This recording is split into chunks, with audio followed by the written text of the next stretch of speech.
Voyager en Suisse, c'est plus qu'un simple itinéraire sur une carte. Ce n'est pas seulement des noms sur une liste, mais des lieux qui attendaient qu'on les vive. De Genève à Lausanne, des vignobles du Lavaux aux rives du Léman, chaque pas nous rapproche un peu plus de ce qui compte vraiment. Le bruit des trains qui traversent les montagnes, le son des cloches des vaches, tout semblait nous rappeler qu'il y a des beautés qu'on oublie parfois de regarder. On a traversé des gorges profondes, visité des villages médiévaux, gravi des sommets comme le Molaison et les Ans.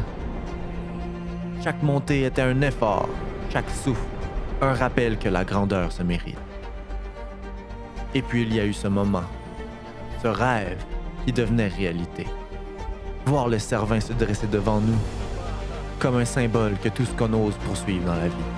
Face à lui, le silence s'impose. Et on comprend qu'il y a des rêves qu'il faut porter jusque là-haut pour en saisir la valeur. Mais la magie de ce voyage n'était pas seulement dans les sommets. Elle se cachait aussi dans les petits instants.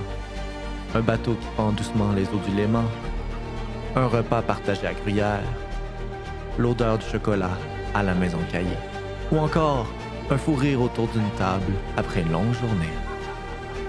Ce ne sont pas seulement les paysages qui marquent, ce sont les regards complices, les rires qui résonnent, la famille qui marque, côte à côte.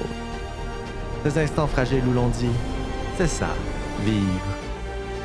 La Suisse m'a rappelé quelque chose d'essentiel, que les rêves sont faits pour être vécus, pas pour rester sur une liste. Que chaque horizon atteint ouvre la porte vers un autre, encore plus grand, encore plus audacieux.